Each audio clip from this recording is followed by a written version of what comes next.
di sini narasumber kita. Nama lengkap beliau Bapak Wahyudin Lihawa, ya. ST MKK. Beliau ini dari Gorontalo, Pak, ya. Iya, Pak. Dan membangun pendidikan di ekonomi kimia terapan, Pak. Kimia dan UI. Dan di UI kimia terapan, dan juga di S2-nya berarti master, magister, K3 tuh. Keselamatan kesehatan kerja. Keselamatan dan kesehatan kerja. Jadi aman kita di sini, ya, karena ada yang ahli untuk keselamatan, dan semoga kita semua sehat-sehat, Pak, ya. Amin. Baik, untuk kali ini karena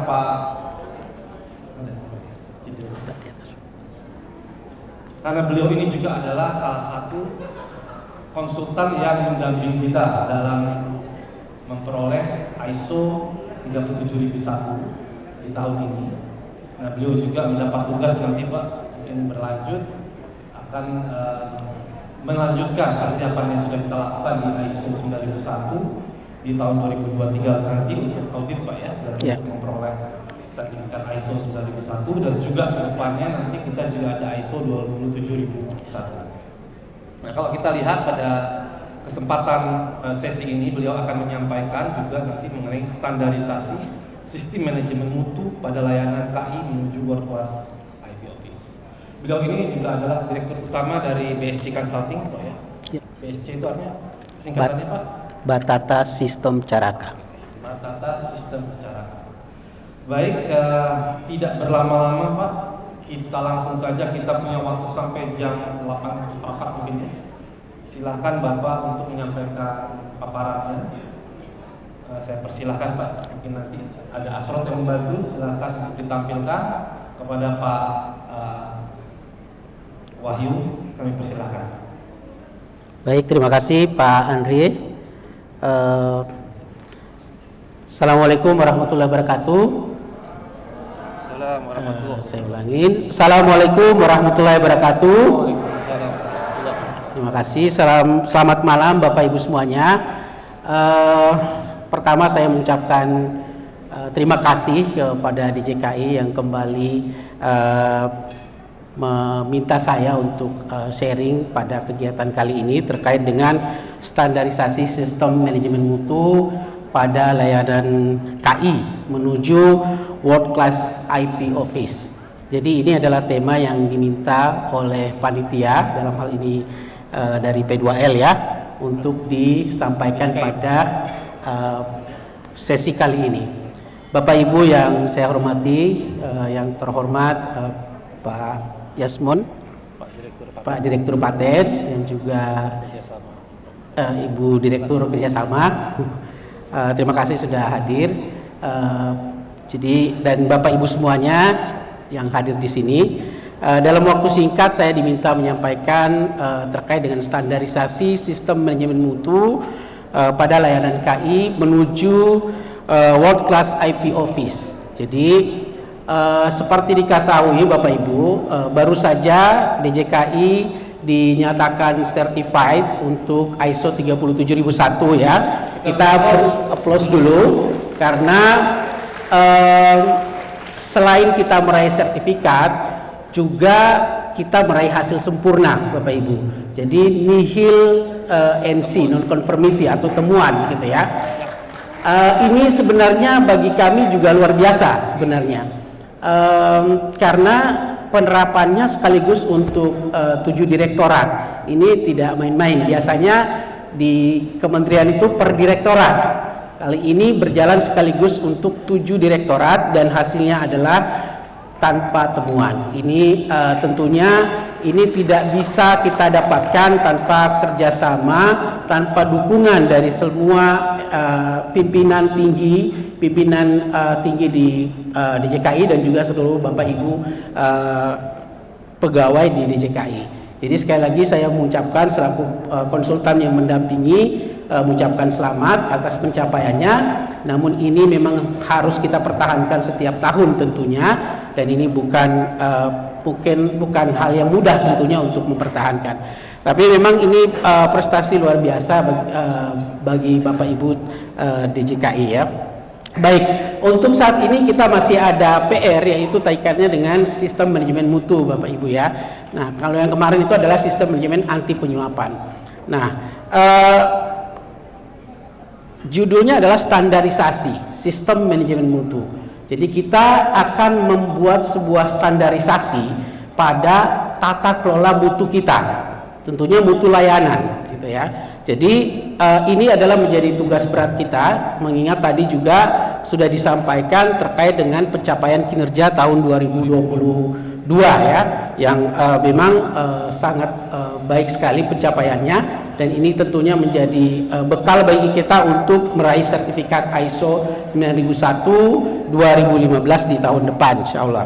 Nah, Bapak Ibu sekalian, saya sebelum masuk ke pencapaian tentang progres penerapan sistem manajemen mutu di DJKI, saya ingin menyampaikan dulu tentang apa itu sistem manajemen mutu.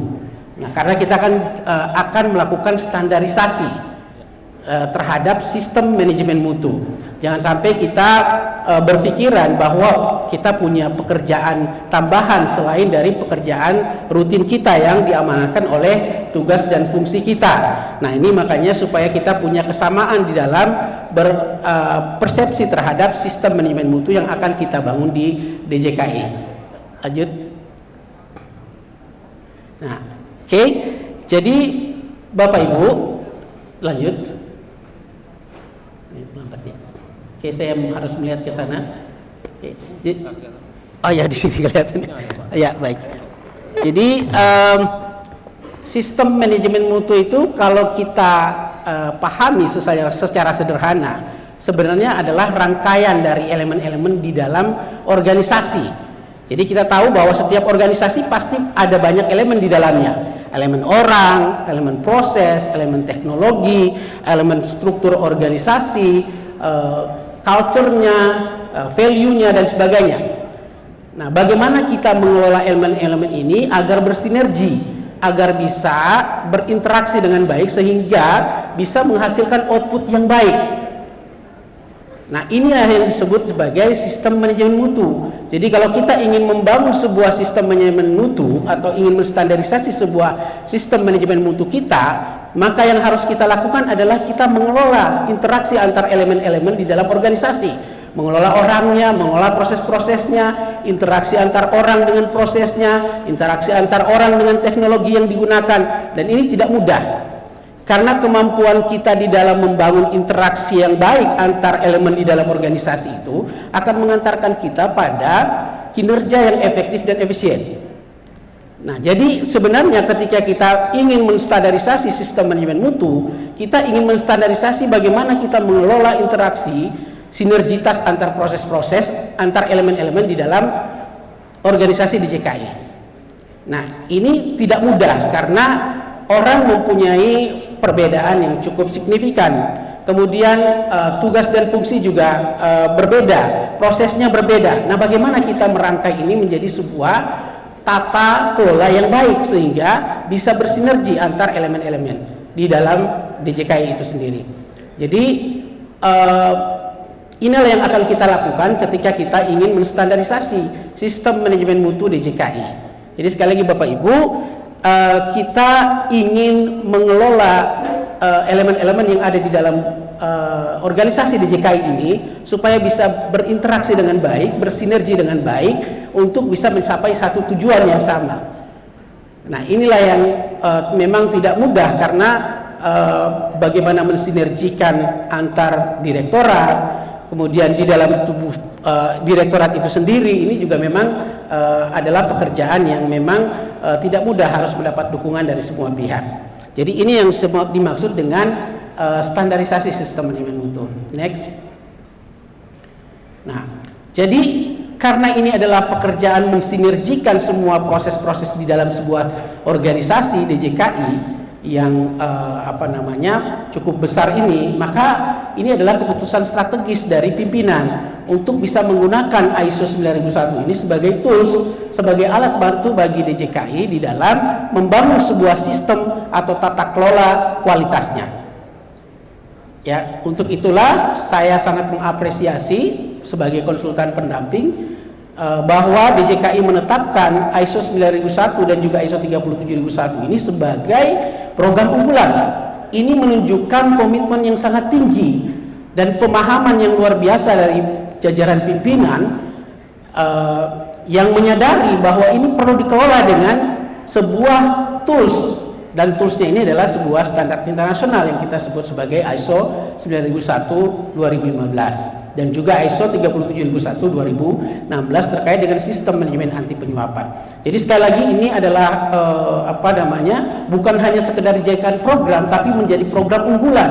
Jadi ini adalah sebuah indikator betapa komitmennya jajaran pimpinan DJKI di dalam membangun tata kelola organisasi yang efektif dan efisien melalui adopsi sistem manajemen mutu ISO 9001 2015. Jadi ketika DJKI mendeklarasikan bahwa sertifikasi atau penerapan ISO 9001 2015 dan juga ISO 37001 2016 sebagai program unggulan, ini memang menunjukkan bahwa DJKI mengadopsi standar internasional sebagai alat bantunya di dalam mengelola organisasinya. Dan ini sebelum kita menerapkan pun sudah terlihat banyak hasil ya dari laporan kinerja 2022, apalagi ketika kita sudah mengadopsi standar internasional. Next. Ya. Nah, bagaimana mensinergikan antara layanan publik dengan standar ISO? Jangan sampai ketika kita sudah menerapkan ISO, proses kita malah jadi berantakan. Kita menganggap bahwa ada dua proses yang berjalan, satu yang berdasarkan tugas dan fungsi kita yang diamanatkan oleh undang-undang, dan satu lagi standar ISO. Nah, ini yang kita tidak inginkan. Kita menginginkan bahwa ISO ini menjadi alat ya di dalam membangun sistem layanan publik kekayaan intelektual. Oke, mari kita lihat dulu bagaimana pelayanan publik pada layanan kekayaan intelektual. Lanjut. Nah, ini yang sering disampaikan oleh pimpinan ya sebelumnya. Nah, ini kalau kita lihat ya pelayanan publik di DJKI ya, prosesnya dimulai dengan perencanaan. Ya, teman-teman P2L yang terlibat di dalamnya dan juga pastinya teman-teman dari seluruh direktorat. Bagaimana teman-teman direktorat dan teman-teman di P2L menyusun perencanaan atau strategis atau renstra. Ya. Kemudian dari renstra ini menjadi acuan bagi teman-teman di direktorat, seluruh direktorat di dalam menjalankan kegiatan atau layanannya. Nah, kemudian setelah dijalankan layanannya, ini tentunya perlu dievaluasi kinerja dari sistem yang sudah dibangun. Nah, ini ada tools-toolsnya, ada LKIP, kemudian ada SAKIP, dan sebagainya. Nah, kemudian dari hasil itu kemudian diambil tindakan untuk melakukan perbaikan. Sama halnya dengan kegiatan kita hari ini, Bapak Ibu, di mana kita melakukan evaluasi terhadap kinerja dari DJKI selama periode 2022. Gitu. Ya, ini tentunya menjadi masukan bagi DJKI untuk melakukan atau menyusun perencanaan untuk di tahun-tahun berikutnya.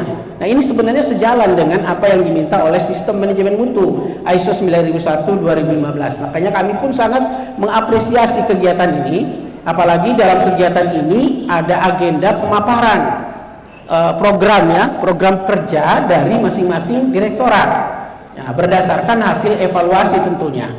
Nah, ini yang pelayanan publik DJKI. Lanjut. Oke, mundur dulu sedikit.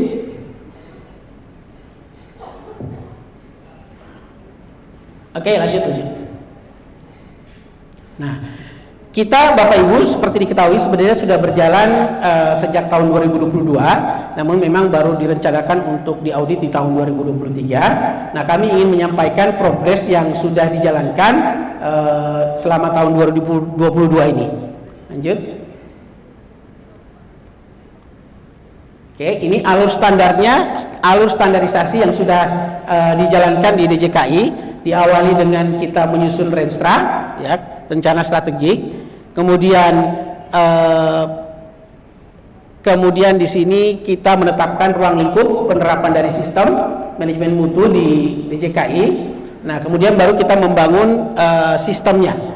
Nah, membangun sistem di sini harus diawali dengan pengenalan kita terhadap proses-proses yang dilakukan di DJKI berdasarkan tugas dan fungsinya. Agar apa? Kita mampu mengendalikan proses-proses. Jadi sebenarnya sistem manajemen mutu itu adalah pengendalian terhadap proses agar mampu menghasilkan output yang diinginkan.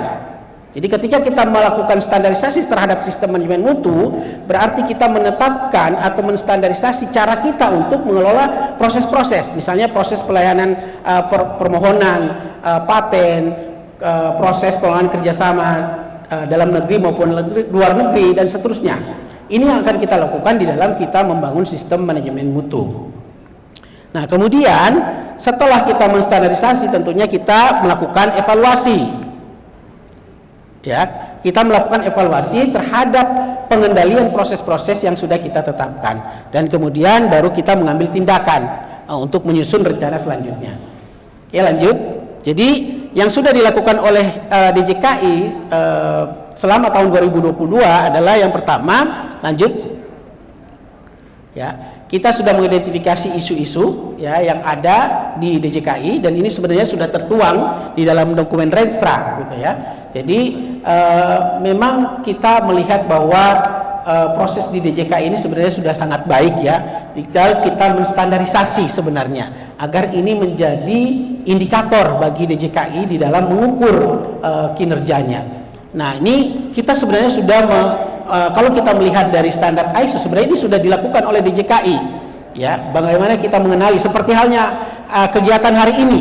Tadi disampaikan oleh Kata Data ya, tadi menyampaikan hasil surveinya. Itu kan sebenarnya untuk menangkap apa sebenarnya yang diharapkan dan dibutuhkan oleh stakeholder, oleh pihak-pihak yang berkepentingan dengan DJKI. Tadi sudah teridentifikasi dengan sangat baik, dan tentunya ini akan menjadi masukan di dalam menyusun rencana strategis untuk rencana kerja di tahun berikutnya. Nah, ini sebenarnya sudah dilakukan oleh DJKI, namun kita mencoba untuk menggali lebih dalam gitu ya, dan kita menginginkan bahwa ini menjadi sebuah mekanisme di dalam pengelolaan layanan publik di DJKI. Oke, lanjut.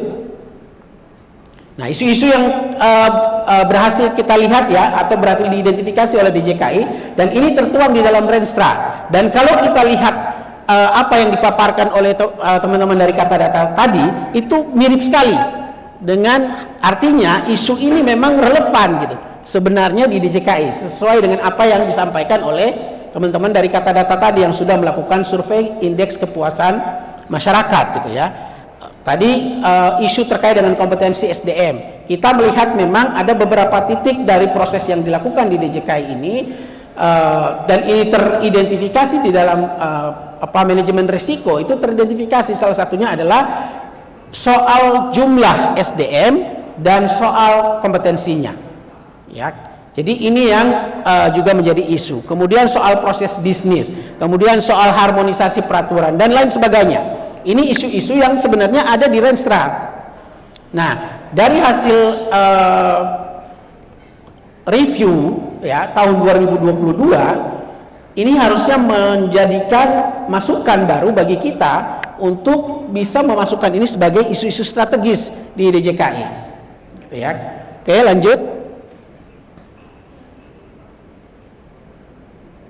Lanjut. Oke, nggak kelihatan. Kemudian manajemen risiko, ya, manajemen ini ya, kebutuhan dan harapan dari pihak yang terkait. Ini juga sudah diidentifikasi tadi oleh teman-teman dari Kata Data ya. Kemudian juga kita sudah mengidentifikasi risiko, manajemen risiko di seluruh direktorat. Nah, Sekedar informasi, kemarin kita juga sudah diaudit manajemen risiko oleh auditor eksternal dan memang dinyatakan tidak ada temuan juga di situ, namun ada beberapa masukan, dan ini tentunya menjadi informasi penting bagi kita di dalam mempersiapkan di sertifikasi ISO 9001/2015. Lanjut. Oke, kemudian ruang lingkup penerapan dari sistem manajemen mutu ini mencakup keseluruhan, gitu ya. Jadi seluruh direktorat, teknis dan juga sekretariat. Oke, lanjut. Nah, ini agak lambat ya di sini. Saya harus melihat ke belakang ya, Pak. Agak besar. Iya. Mau berdiri silakan, Pak. Iya. Izin Bapak Ibu, nggak kelihatan. Ya, jadi mohon izin saya berdiri ya. Jadi langkah selanjutnya adalah kita mulai menetapkan atau melakukan standarisasi terhadap sistem manajemen mutu DJKI. Diawali dengan apa? Kita mengenali proses-proses yang dilakukan oleh DJKI di dalam mewujudkan layanannya. Nah, ini kita melakukan identifikasi proses-proses yang ada di DJKI secara keseluruhan. Bagaimana melihat interaksi antar proses yang ada di DJKI itu kita petakan dalam peta proses. Karena seperti yang saya sampaikan, sebenarnya sistem manajemen mutu itu adalah alat kita untuk mengelola proses-proses. Maka langkah awal yang harus kita lakukan di dalam membangun sistem manajemen yang efektif, yang terintegrasi di dalam bisnis prosesnya DJKI adalah mengenali proses-proses yang ada yang dilakukan oleh DJKI berdasarkan tugas dan fungsinya yang ditetapkan di dalam undang-undang. Nah, ini kita sudah melakukan bersama teman-teman dari PKRB ya, sudah melakukan identifikasi terhadap proses bisnis dari DJKI. Nah, ini kalau kita lihat secara besarnya, lanjut. Nah, ini seperti ini Bapak Ibu ya.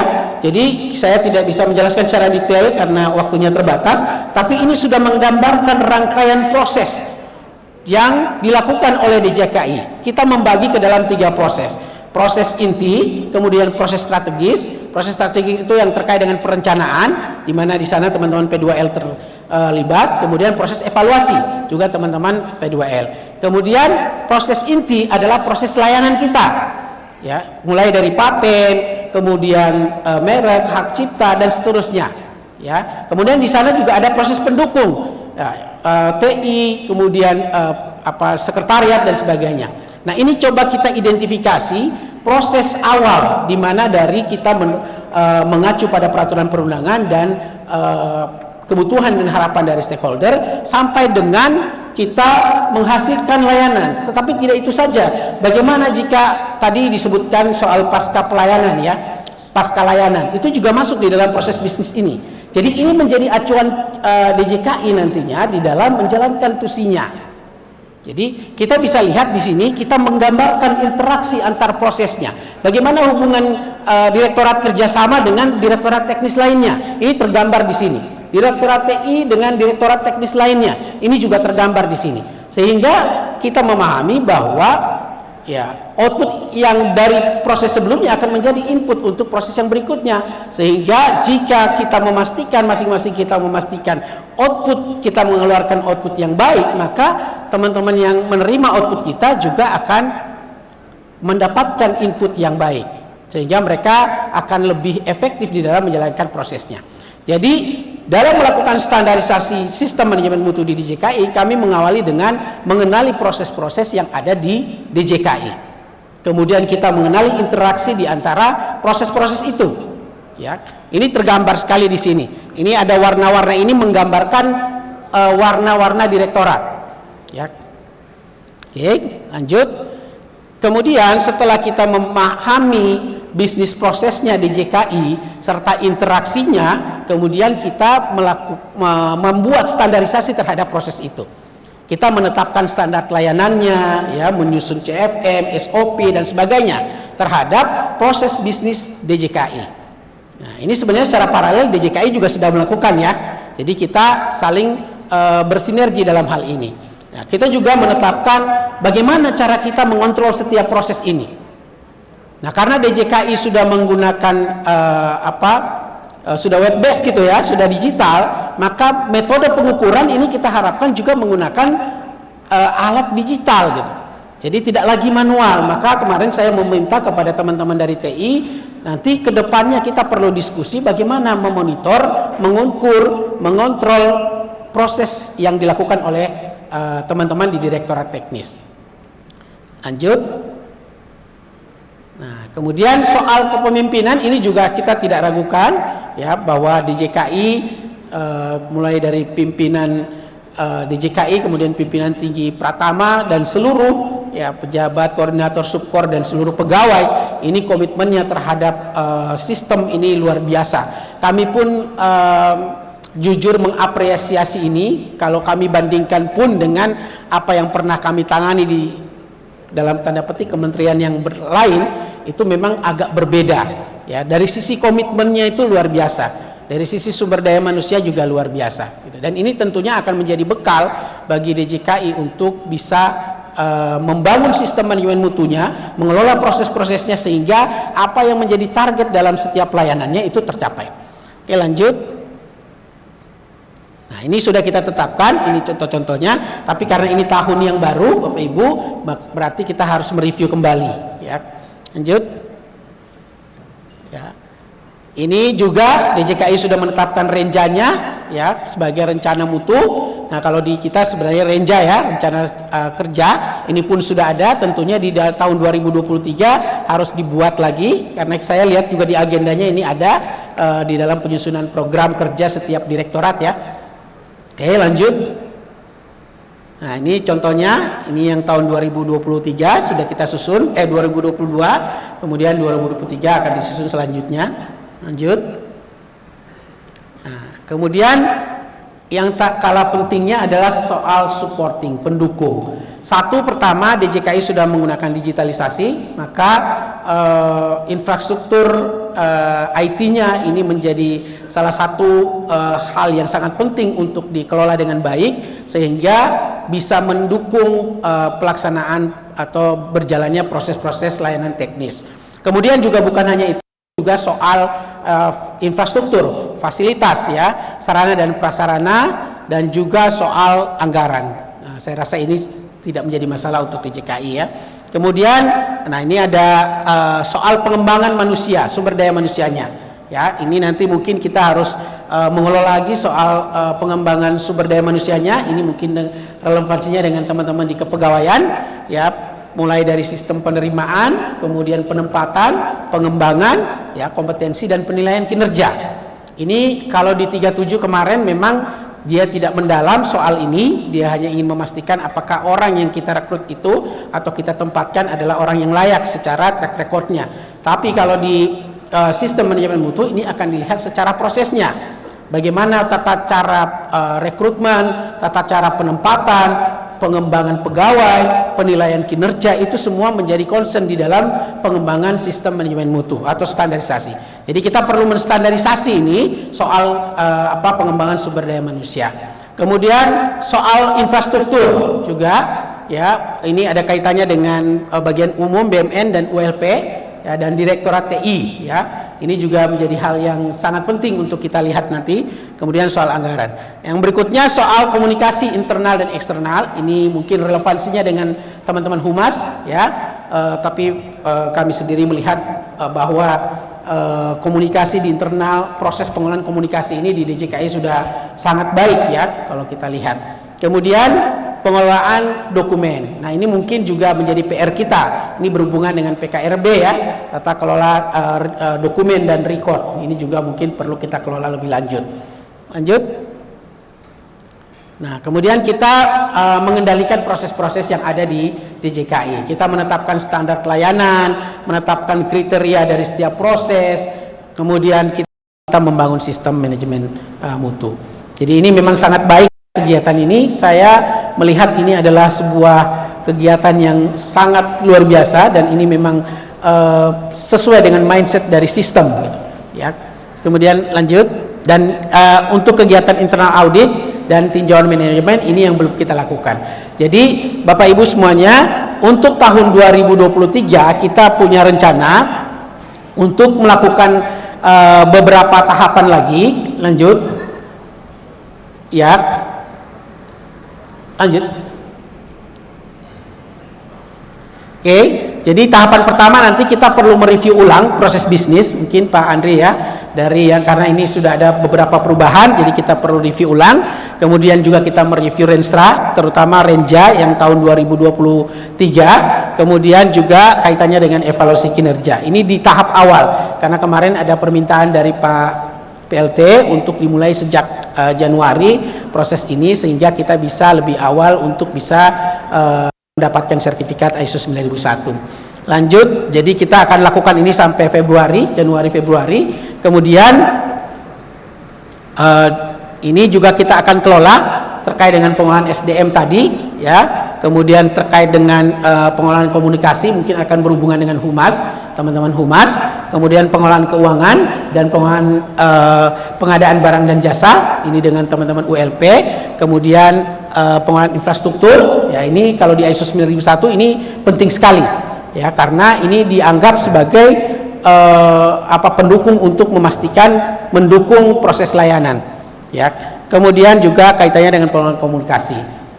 Lanjut, dan kemudian di tahap 3 nanti kita akan, nah ini yang mungkin butuh waktu cukup lama, dan mohon izin ke Pak Direktur dan Ibu Direktur untuk kita bisa intens ketemu dengan teman-teman di layanan, berkaca dari audit kemarin ya Bu ya, Ibu kebetulan menghadapi langsung ya Bu ya. Nah ini memang baru 37.001 saja sudah diminta untuk menginformasikan sedetail mungkin bagaimana proses di kita, apalagi ISO 9001 yang memang dia fokus pada bagaimana kita mengelola proses itu sehingga outputnya bisa terjamin. Kalau yang kemarin mereka menggali itu lebih melihat pada kacamata apakah ada potensi suap tuh dari proses itu. Nah kalau ini apakah ada potensi kegagalan terhadap output. Nah maka kita perlu melihat, apalagi kita tahu bahwa proses di DJKI semuanya sudah digitalisasi, maka harus ada komunikasi juga dengan teman-teman TI, bagaimana menjawab proses digitalisasi itu di layanan teknis. Ya, yang ada hal penting yang menurut kami masih menjadi catatan, yaitu bagaimana mengukur proses. Misalnya di layanan paten atau merek itu kan sudah ditetapkan waktu. Soal waktu itu kan ada di dalam standar layanan. Tapi kalau kita lihat di aplikasi di webnya kita, itu belum ada alat ukurnya. Misalnya pemeriksaan substantif itu misalnya berapa hari, 30 hari misalnya. Nah itu pasti akan dikejar oleh auditornya nih. Bagaimana mengukur 30 harinya? Ya, bagaimana kita memastikan bahwa ini 30 hari? Alat ukurnya apa? Nah karena kita sudah base-nya digital, maka saya menyarankan teman-teman TI harus bisa menjawab ini. Dari secara sistem harus bisa terjawab gitu. Nah ini yang menjadi PR di DJKI, karena kita sudah mendeklar bahwa kita sudah menggunakan aplikasi di dalam proses layanan gitu, sehingga dari tahapan awal sampai tahapan akhir ini harus bisa dijawab secara aplikasi juga. Nah ini mungkin yang saya dalam kesempatan ini saya mohon izin untuk nanti berkonsultasi atau bisa berdiskusi dengan teman-teman dari semua layanan, karena saya yakin sekali melihat dari hasil kemarin ini auditornya sangat detail untuk melihat secara detail dari proses kita masing-masing. Oke lanjut. Oke, dan terakhir itu di tahap 3 nanti akan melakukan audit internal sama seperti di 37.001 kemarin, dan tinjauan manajemen. Sebenarnya ini bisa disebut sebagai tinjauan manajemen. Kenapa? Karena dihadiri oleh semua pimpinan. Kemudian agendanya adalah mengevaluasi kinerja dari organisasi, persis seperti apa yang diminta di dalam tinjauan manajemen di dalam ISO. Sehingga karena ini memang pasti rutin ya Pak, maka kita artinya kita tidak perlu melakukan hal yang lain. Ini adalah menjadi evidence bagi kita di dalam memastikan kita sudah melakukan tinjauan manajemen. Oke lanjut. Dan akhirnya kita berharap di bulan Juni 2023 kita sudah dinyatakan certified ISO 9001 2015. Insya Allah mudah-mudahan ini semua dimudahkan, dan kita targetnya adalah meraih sertifikat. Sama halnya dengan 37.000 kemarin, target kita adalah meraih sertifikat ISO 37001, tetapi ternyata dikasih lebih, yaitu hasilnya sempurna. Nah, kalau untuk ISO 9001 bisa, sebenarnya dari saya punya keyakinan ini kita bisa juga mendapatkan hasil. Saya punya keyakinan, tapi saya nggak berani untuk bicara. Tapi melihat track recordnya sebenarnya dari apa yang sudah dilakukan oleh DJKI, yang kita butuhkan adalah standarisasi. Bagaimana menstandarisasi dari tahapan perencanaan, tahapan pelayanan, tahapan evaluasi, dan seterusnya. Ini yang perlu kita standarisasi. Kemudian bukti-bukti dari semua yang Bapak Ibu lakukan itu harus sudah mulai dirapihkan. Nah, record ya, evidence pelaksanaan pelayanan atau kerjasama dan sebagainya, ini sejak saat ini harus sudah mulai kita rapihkan. Nah, tapi karena kita memang sudah digital, maka bukti-bukti itu akan diperiksa secara digital juga. Kira-kira begitu penyampaian saya. Terima kasih. Jika ada yang ingin didiskusikan, silakan. Terima kasih. Kita beri applause kepada Pak Wahyu. Baik, tadi kita sudah mendengarkan pemaparan. Intinya Pak, ISO itu adalah alat Pak ya. Kita bagaimana menggunakan alat tersebut untuk mencapai sasaran strategis kita, target strategis kita. Ya. Seperti nanti kita harus menguasai proses bisnis dan sebagainya yang harus kita standarisasi supaya kita bisa mendapatkan ISO tersebut. Baik, dengan waktu yang cukup terbatas, mungkin saya mulai dari satu pertanyaan dulu dari para peserta. Sebelah kanan, tengah, kelihatan juga peserta ini Pak. Iya, kalau tidak ada udah jelas ya, atau nanti ada diskusi tambahan nih sama Pak Wahyu Pak. Baik, tidak ada? Oke, kalau tidak ada, karena waktu juga, mungkin saya tutup saja dengan satu pantun ya, boleh, supaya nggak ngantuk juga. Jalan-jalan ke kota Paris, banyak rumah berbaris-baris, walaupun energi semakin habis. Yang penting mencapai sasaran strategis. DJKI. Oke. DJKI. Terima kasih. Assalamualaikum warahmatullahi wabarakatuh. Saya kembalikan ke MC. Terima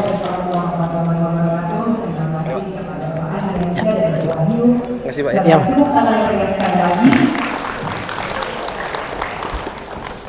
Sibuk Pak. Ya.